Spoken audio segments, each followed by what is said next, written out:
David sat at his desk, scrolling through his homework, while the comforting hum of family life surrounded him. His parents were in the living room, chatting softly, and Michael, his older brother, was in his room, probably working on one of his many projects. Michael was the golden boy of the family, straight-A student, well-behaved, and always helpful. To David, Michael seemed perfect. He admired his brother's discipline and the way everyone trusted him. But lately, something felt off. Michael had been taking phone calls behind closed doors, lowering his voice when anyone walked by. Once, David caught a glimpse of his brother's tense expression as he ended a call. One evening, while David was studying, Michael's voice drifted through the thin walls.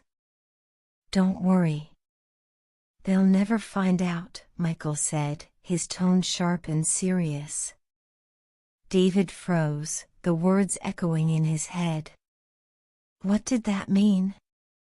Who was Michael talking to?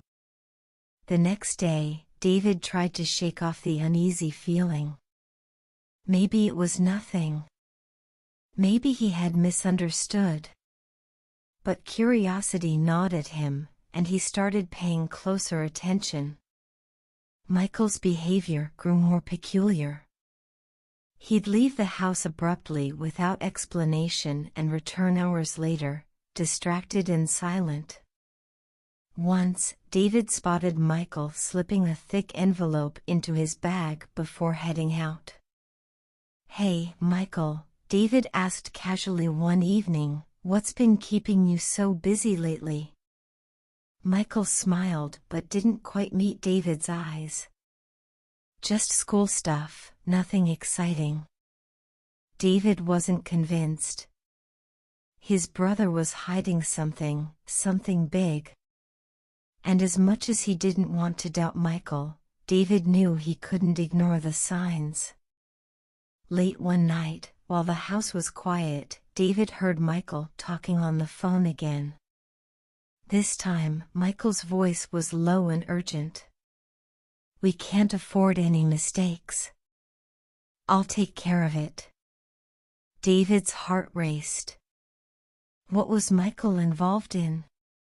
He couldn't let this go on without finding out the truth. The house was unusually quiet the following afternoon. Michael had left early, saying he needed to run some errands, and their parents were out for the day. David sat at the kitchen table, staring blankly at his textbook. His thoughts kept circling back to Michael's mysterious behavior. Finally, unable to resist the pull of curiosity any longer, David decided to act. If Michael was hiding something, his room might hold the answers. David approached Michael's door hesitantly, his heart pounding. He felt a pang of guilt. This was his brother's private space, but he reminded himself of Michael's suspicious actions. He pushed the door open and stepped inside. The room was neat, as always. Michael was organized to a fault, with books perfectly lined up on the shelves and his desk free of clutter. But David knew that if there was something to find, it wouldn't be out in the open. He started with the desk drawers, carefully opening each one. Notebooks, pens, and folders stared back at him, nothing unusual. Then he noticed a gap in the row of books on the shelf. Curiosity piqued, David reached behind the books and pulled out a thin folder. The folder was plain, with no label, but when David opened it, his breath caught. Inside were photocopies of documents he didn't understand, contracts, receipts, and what looked like blueprints. There were also photographs of a warehouse, taken from different angles, and handwritten notes scribbled in the margins. "What is this?" David whispered to himself, flipping through the pages. The notes mentioned names he didn't recognize and times that seemed like schedules. The more he read, the more confused he became. Suddenly, the sound of the front door opening echoed through the house. David's heart leapt into his throat. Michael was home. Panicking, David shoved the folder back into its hiding place and closed the drawer. He stepped out of the room, trying to calm his racing heart. But before he could reach the hallway, Michael appeared in the doorway, his eyes narrowing. "David," Michael said, his voice steady but sharp. "What are you doing in my room?"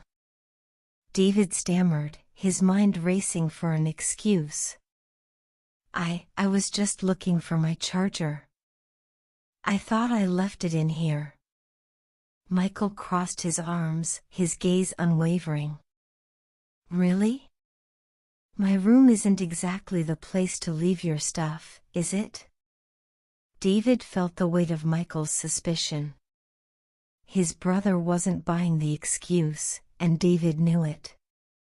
But before Michael could press further, David blurted out, "What's going on with you, Michael? You've been acting weird lately."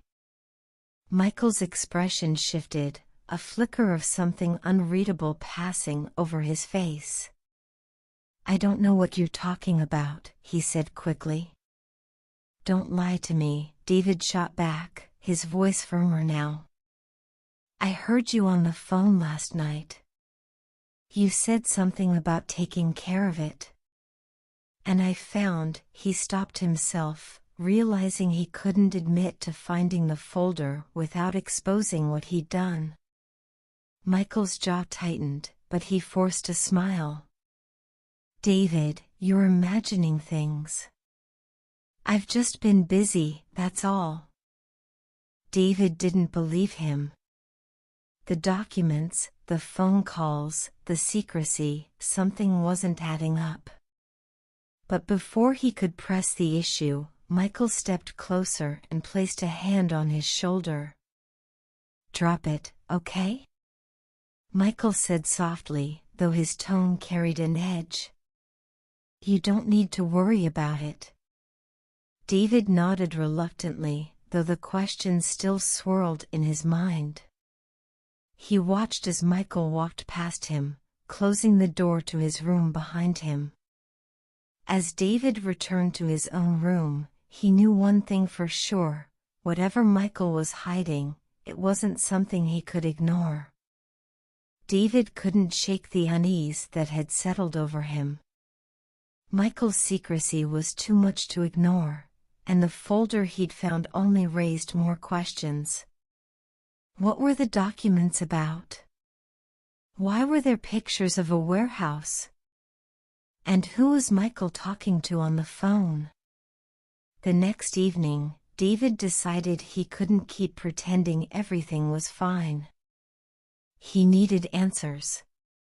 Michael was in the kitchen, preparing a quick dinner, when David approached him. The tension in the air was palpable as David cleared his throat. "Michael, we need to talk." Michael glanced over, raising an eyebrow. "About what?" David hesitated for a moment, then took a deep breath. "About what you've been doing. I know something's going on. You've been acting differently, taking weird phone calls, leaving the house without explaining where you're going." Michael's expression stiffened, but he kept his tone light. "I told you, I've just been busy." "You're overthinking it." "No, I'm not," David replied firmly. "I heard you on the phone. You said, they'll never find out." "What does that mean?" Michael froze, the knife he was using to cut vegetables still in his hand. For a moment, he said nothing, his jaw clenched tightly. Then he set the knife down and turned to face David fully. "Why are you so interested in my life all of a sudden?" Michael asked, his voice calm but edged with irritation. Because you're hiding something, David shot back. And I think it's serious. I'm your brother, Michael. I deserve to know the truth. Michael's eyes narrowed, and for a long moment, they stared at each other in silence. Then, to David's surprise, Michael let out a dry laugh.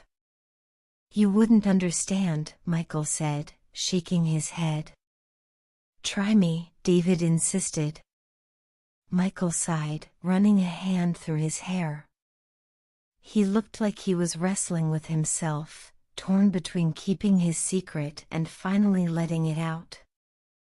After what felt like an eternity, he leaned against the counter and crossed his arms. Fine, he said quietly. You want to know the truth? I'm in trouble, David. Big trouble. David's stomach twisted. He hadn't expected Michael to admit it so easily. What kind of trouble? Michael hesitated, then began to explain. It started a few months ago.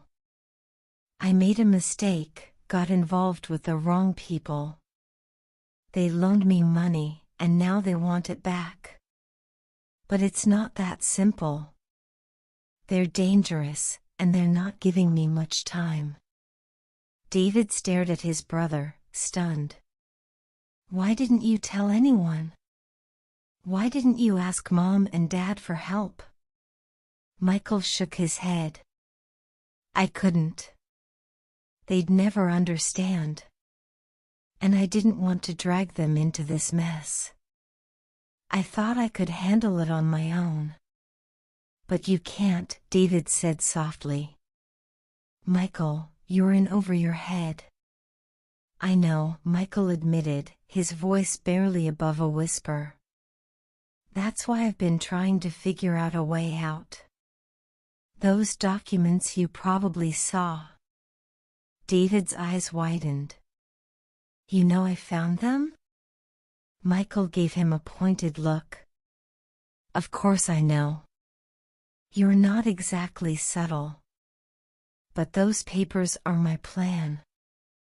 I'm trying to gather enough evidence to get these people off my back.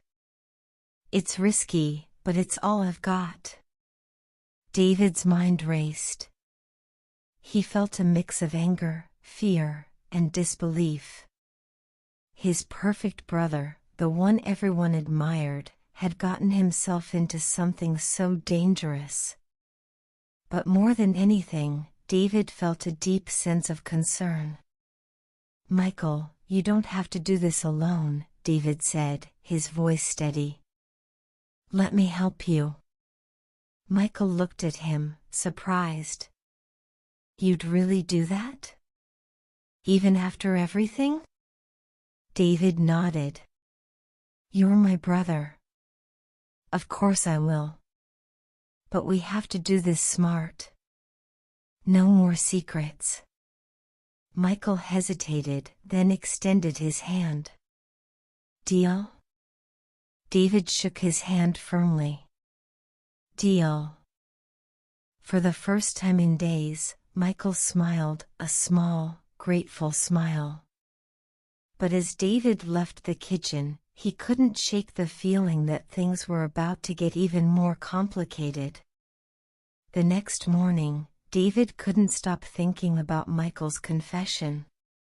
His brother had always been the one with all the answers, but now Michael was vulnerable, and David felt a responsibility to help. Michael handed David a slip of paper over breakfast. Here, he said. This is the location I've been watching. It's where they operate. I'm trying to figure out who's behind this and how to gather enough evidence to turn them in. David studied the address. Why didn't you go to the police? Michael sighed. I don't have enough proof yet. Without solid evidence, it's my word against theirs. And if they find out I'm onto them, they won't hesitate to come after me, or anyone close to me." That last part sent a chill down David's spine, but he nodded. "Okay.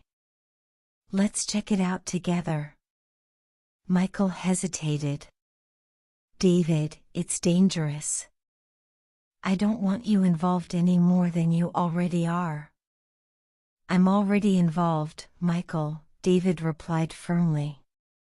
"We're in this together." Reluctantly, Michael agreed, and the brothers made their way to the location.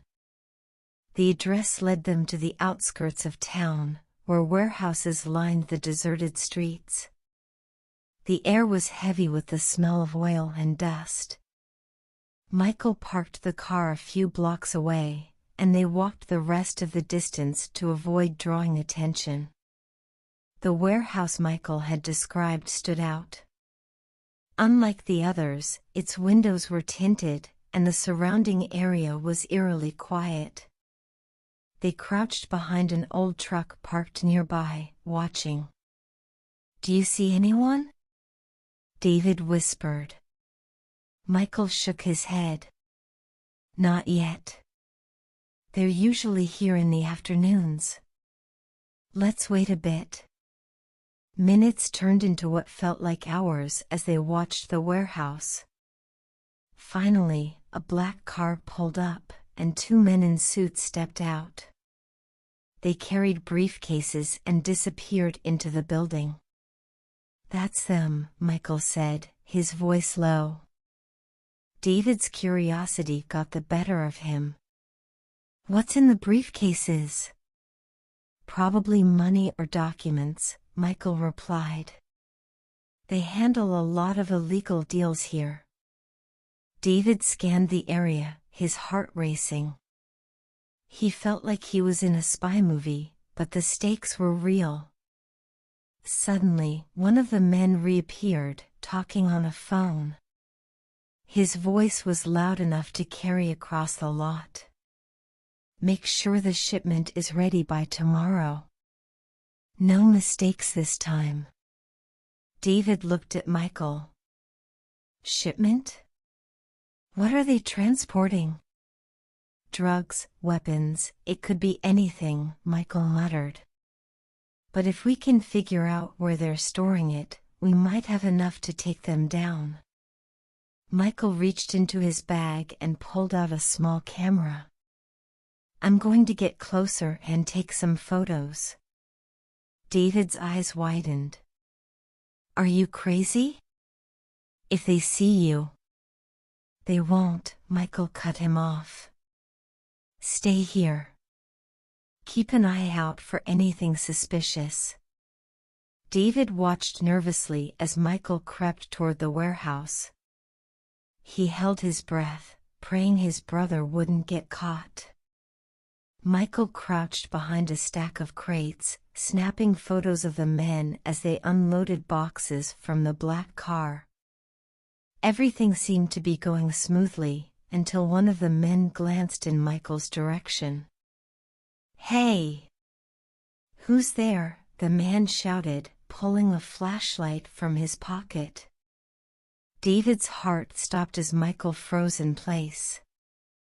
Without thinking, David grabbed a loose piece of metal from the ground and tossed it toward the opposite side of the lot. The loud clang echoed, drawing the man's attention away from Michael. "Must have been a stray cat," the man muttered, turning back to his work.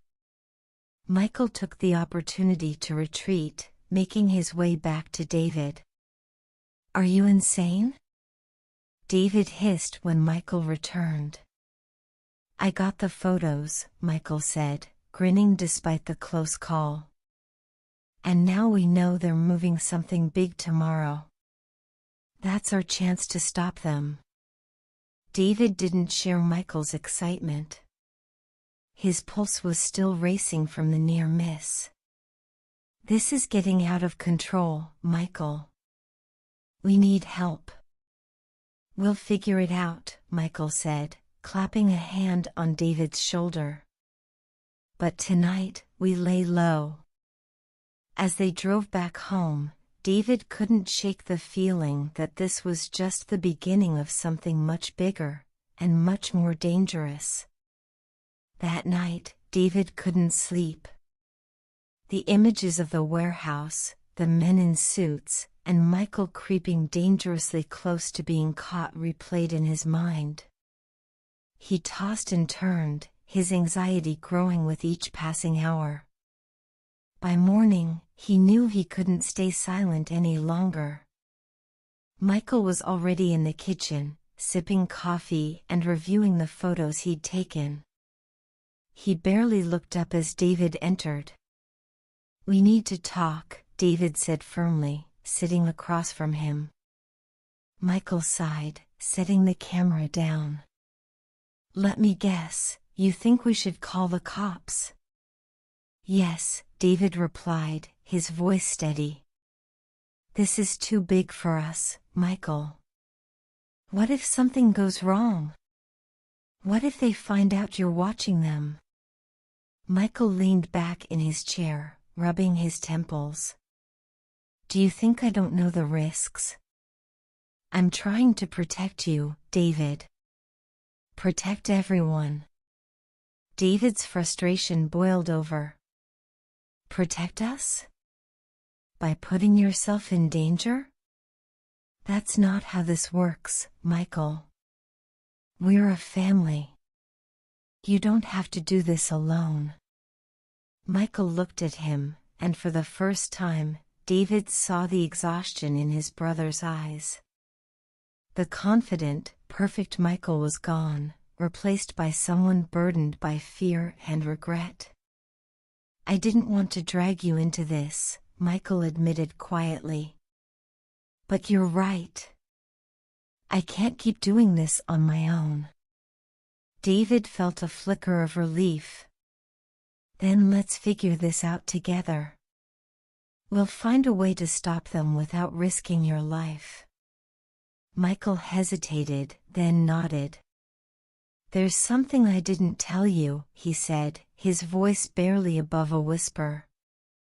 "The people I'm dealing with, they're not just running illegal shipments. They're tied to something much bigger. If we mess this up, they'll come after everyone we care about." David's stomach sank. "What do you mean bigger? Like what?" Michael shook his head. "I don't have all the details yet, but the shipments, whatever they're transporting, it's part of a larger operation. They've got connections, David. High-level connections." The weight of Michael's words settled heavily between them. David struggled to process what he was hearing. "So, what do we do now?" Michael leaned forward, his expression serious. "I need to figure out where the shipment is headed. If we can get that information, we might have enough to take them down. But I can't do it without you." David hesitated. The idea of getting more involved terrified him, but he couldn't abandon his brother. "Okay," he said finally. "What's the plan?" Michael gave a faint smile, though it didn't reach his eyes. "We'll go back to the warehouse tonight. They'll be loading the shipment. If we can figure out where it's going, we'll have what we need." David nodded, his resolve hardening. "Let's do it." As they prepared for the night ahead, David couldn't help but feel a mix of fear and determination. For better or worse, he and Michael were in this together now. The sun had long set, and the quiet streets around the warehouse were bathed in shadows. David and Michael sat in their car a block away, going over the plan one last time. Michael handed David a small flashlight and a notepad. "Stick to the plan. Stay out of sight and write down anything important, license plates, names, whatever you hear." David nodded, clutching the notepad tightly. What about you? I'll get closer and see if I can record any conversations or spot where they're taking the shipment, Michael replied. His voice was calm, but David could sense his tension. They stepped out of the car, moving silently toward the warehouse. The night was eerily quiet, amplifying every sound. Michael gestured for David to stay behind a stack of crates near the entrance while he crept closer to the building. Through a crack in the warehouse door, David could see several men loading large, unmarked boxes into a truck. They spoke in low voices, their words just barely audible. "Make sure this gets to the docks by sunrise," one of them said. "We can't afford another delay." David scribbled the words down, his heart racing. The docks. That was their destination. Meanwhile, Michael had positioned himself behind a stack of barrels, camera in hand. He zoomed in on the men, snapping photos of their faces, the truck, and the boxes.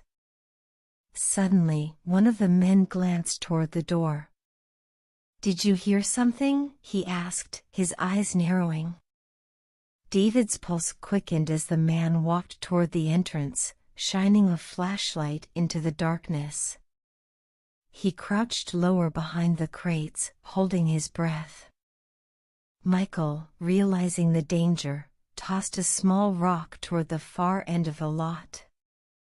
The sound distracted the man, who turned and walked in the opposite direction. David exhaled in relief, but the tension was far from over. "Let's finish loading up and get out of here," another man said. The group worked quickly, and within minutes, the truck's engine roared to life. Michael motioned for David to follow him as the truck pulled out of the lot. They sprinted back to their car, keeping their distance but staying close enough to track the vehicle.